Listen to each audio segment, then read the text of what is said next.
On the first day of Vampire Month, you two give to me a Vampire Academy.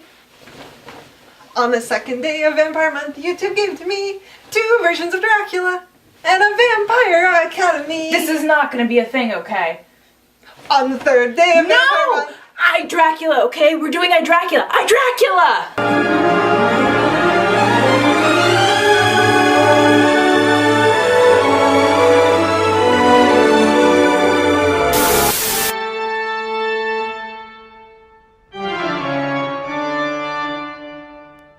Dracula is one of those horror stories that have been adapted more times than you can count, and has influenced tons of books. It's easy to go on just how influential this book has been, but the real measure of how popular it is to go back and look at how many books actually adapt the original story. Most of the things are just adaptations of adaptations of adaptations. That's what sets iDrakula apart this month. Not only is it a book about vampires, but it's an actual throwback to the Big Kahuna. iDrakula is a modernization of the original. It's told through text messages, emails, websites, and you're probably thinking, we've seen this before. Just look at TTYL. Well, in truth, just look at the original Dracula. It was an epistolary. Which is nerd speak for a book that tells its story through a series of documents. Bram Stoker told his story through letters, journals, diary entries, and, of course, ship's logs.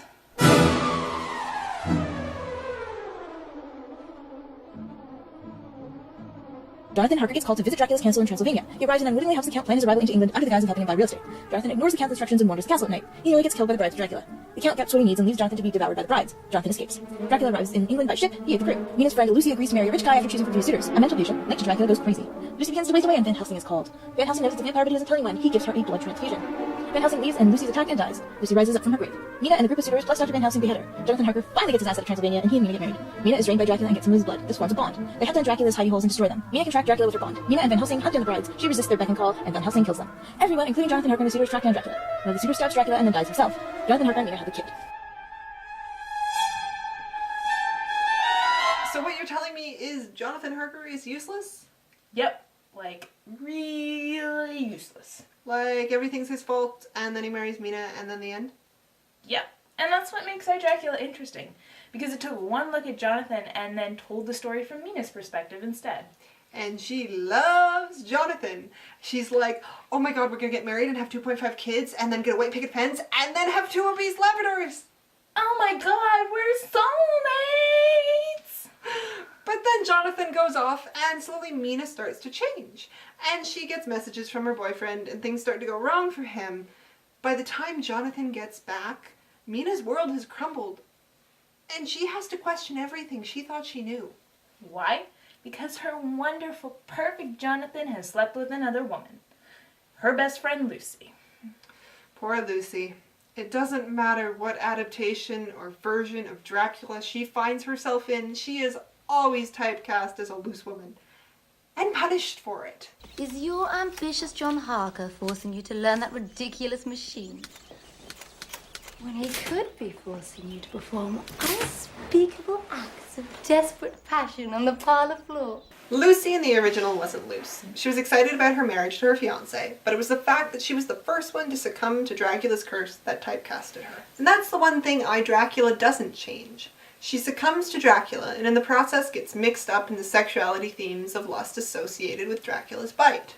Unlike Lucy, Mina has grown. She starts out annoying and boyfriend obsessed, but when things start to go to crap around her, she steps up. Yay, strong heroine for the win! Sort of. I mean, she definitely stands up for herself. When she finds out that Johnathan cheated on her, she does some soul searching and kicks him to the curb, him being a jerk and not worth her time. But then she takes up with Van Helsing, because he's got that sexy Dutch accent. In this version, he is hot, sexy, steaming, Wow. and not a creepy old man. Yeah. I cannot believe you made me watch that movie. That movie is a treasure. Right. But for all its wonderful, entertaining bits, this novel Is over before it began. I'd argue that it's the writing style that kind of stunts this novel. I mean, in Dracula, they're writing long, epic letters with tons of description to each other. The stakes and danger in iDrakula...